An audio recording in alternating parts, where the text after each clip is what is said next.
సత్సంగ trust సంయుక్తంగా జ్ఞానయజ్ఞం 1 ప్రారంభించాము.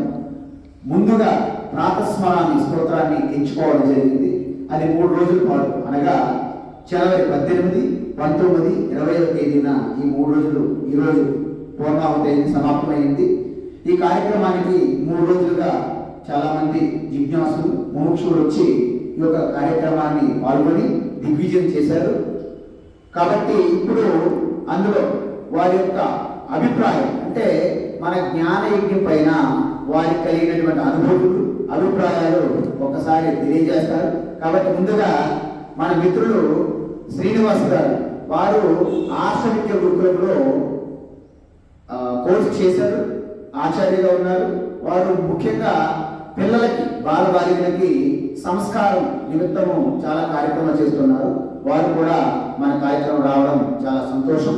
వారి యొక్క అభిప్రాయాలు 2 మాటల్లో మన ప్రేక్షకులకి, గీతా విజన్ ప్రేక్షకులకి తెలియజేయవలసిందిగా కోరుకుంటూ హరి ఓం. హరి ఓం స్వామి. ఓం శ్రీ గురుభ్యో నమః.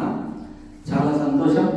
ఇక్కడ గాంధీనగర్లో మన ఆర్ష విద్యా పరంపరాన్ని అందరికీ తెలియజేసేలా మన సంస్థిత ప్రజ్ఞానంద గారు ఇక్కడికి వచ్చి మలయాళోత్సవ మఠంలో ముఖ్యంగా ఎన్నో సంవత్సరాల నుంచి మఠంలో పెద్ద కార్యక్రమాలు లేవు. నేను ఇక్కడ 5 సంవత్సరాల నుంచి ఉంటున్నాను ఇదే వీధిలో. 5 సంవత్సరాల తర్వాత దీన్ని రెనోవేషన్ చేయడం జరిగింది. ఇప్పుడు మన స్వామి స్థిత ప్రజ్ఞానంద గారు ఎన్నో సంవత్సరాల నుండి తెలుసు నాకు. స్వామీజీ ఇక్కడ కార్యక్రమం చేస్తున్నారని తెలిసి మన ఆర్ష విద్య పరంపరను తీసుకెళ్తున్నారు. మా ఇంటి దగ్గరలో కనీసం ఒక్క రోజున వెళ్ళకపోతే బాగోదు అని చెప్పి నేను ఈరోజు వచ్చాను. చాలా సంతోషం. మీరు ఎక్కువ మందికి కూడా తెలియచేయండి. మన ఆర్ష విద్య పరంపర ఎంతగా ప్రచారం జరిగితే మన సనాతన ధర్మము అంతగా ముందుకెళ్తుంది. పూజ స్వామి చెప్తూ ఉండేవారు, ధర్మాన్ని రక్షించాలంటే యూ టు ప్రొటెక్ట్ ద ధర్మి. If you want to protect the dharma, you to protect the ధర్మి. ధర్మిని ప్రొటెక్ట్ చేయాలంటే ఏం చేయాలి? ఇలాంటి సత్సంగాలకి వచ్చి జ్ఞానాన్ని నేర్చుకుంటే మనము ధర్మాన్ని రక్షించిన వాళ్ళం అవుతాం. అందరూ ధర్మాన్ని రక్షించాలంటే ఎట్లా రక్షిస్తారు చెప్పండి? మనం జ్ఞానాన్ని నేర్చుకొని మనం ధర్మ మార్గంలో ఉంటే ధర్మాన్ని మనం రక్షిస్తాము, అప్పుడు అది మనం రక్షిస్తుంది. సో కాబట్టి ఈ అవకాశాన్ని మీరు అందరూ ఉపయోగించుకోండి. ఇంకా తెలిసిన వాళ్ళకి తప్పకుండానే, తెలియని వాళ్ళకి తెలిసేలా చేయండి. హరి ఓం. ఓం శ్రీ గురుభ్యో నమః. మనం ఇప్పుడు శ్రీనివాస్ గారికి మన యొక్క భగవద్గీత ఇవ్వడం జరుగుతుంది. వచ్చాను. మాకు 3 రోజుల నుండి అవుతుంది, తెలియదు, ఈ రోజే తెలిసింది. అందుకని జ్ఞానం లేని వాళ్ళకు జ్ఞానం కల్పిస్తున్న వాళ్ళను మనం గౌరవించాలి. మనకు 10 మందికి చెప్పి మనం కూడా యూజ్ చేసుకోవాలని కోరుకుంటున్నాం. మాలయ్య గారు మల్కజ్గిరి నుంచి వచ్చారండి. మలయాళీ స్వామి సాంప్రదాయాలను మేము కూడా ఉన్నాము. రోజు ప్రతి ఆదివారం కూడా మేము అక్కడ భగవద్గీత చాటింగ్ చేస్తామండి. సభలకు కూడా గురువు గారు అందరినీ పిలుస్తూ ఉంటారు. మాది ఏర్పాడు ఆశ్రమము ఆశ్రమం అండి. అక్కడి నుంచి స్వామి జిల్లాలో వస్తుంటారు. నేను కూడా ఇక్కడ అహం బ్రహ్మాస్మి గురించి చెప్పారు స్వామీజీ.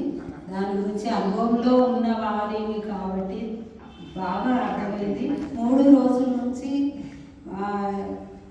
ప్రాతస్మరామి గురించి చెప్తూ అందులో ఉన్న తత్వాన్ని మనకు తెలియజేసిన స్వామికి ధన్యవాదాలు.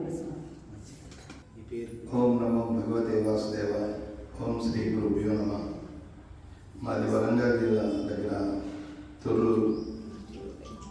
మేము మా పూజ్య గురుదేవులు శ్రీ శ్రీ శ్రీ స్వామి సుందర చైతన్యానంద స్వామి వారి మార్గంలో 30 సంవత్సరాల నుంచి ఆధ్యాత్మిక ప్రయాణం చేస్తున్నాం. మొన్న వారికి కూడా స్వామి దర్శనం చేసుకున్నట్టు మాకు తెలిసింది. అట్లాగే ఎన్నో ఉపనిషత్తులు, ఎన్నో ప్రకరణ గ్రంథాలు, ఎన్నో వివిధమైన శంకరాచార్య గ్రంథాలు మేము స్వామి వారి దగ్గర శ్రవణం చేసినాము.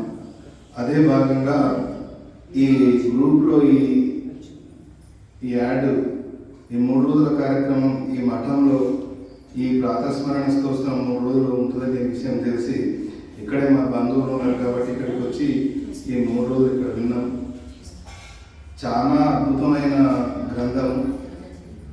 దాదాపుగా భగవద్గీతలో 700 శ్లోకాలనే ఉన్నాయి. కాబట్టి ఇటువంటి ఆధ్యాత్మిక ఎక్కడ జరిగినా కూడా ఉపన్యాసాలు కానీ మనకు జీవిత గమ్యం ఇదే. కాబట్టి ఎక్కడ ఉన్నా కూడా మనం ఈ ఆధ్యాత్మిక ఉపన్యాసాలు కానీ ఏమైనా గ్రంథ పఠనం కానీ ఉంటే మనం వాటిని తప్పకుండా వినియోగించుకోవాలి. జీవితానికి పరమార్థం. గురుదేవులను ఈ స్వామీజీని కూడా 3 సంవత్సరాల నుంచి నేను అనుకుంటున్నా ఎక్కడ కలవాలి, ఏ విధంగా కలవాలి అనుకుంటా ఉన్నా కానీ ఇది యాదృచ్ఛికంగా దైవికంగా కలిసింది. ఈ 3 రోజులు శ్రవణం చేశా, ఎంతో తృప్తిగా ఉంది. రోజు 1 గంట అయినా కూడా వాళ్ళ మననం చేసుకుంటూ ఈ యొక్క శ్లోకాలను కంఠస్థం చేసుకుంటూ ఈ 3 రోజులని ఈ జ్ఞానాన్ని ఆస్వాదించడం ఎంతో తృప్తిగా ఉన్నది. ఇటువంటి కార్యక్రమాలు ఎన్ని ఉన్నా కూడా స్వామీజీ వారు ఎక్కడ పెట్టినా కూడా వస్తానని మీ అందరికీ నేను సెలవు తీసుకుంటున్నా. స్వామీజీకి పాదాభివందనం చేయగలుగుతాను. మంచిది, అద్భుతం, ఆనందం. ఆనందోపంగా దివ్యజాన. ఈరోజు ఈ యొక్క కార్యక్రమం సమాప్తం. అందరికీ కూడా శుభప్రియ నారాయణ స్మరణ. హరి ఓం తత్సత్.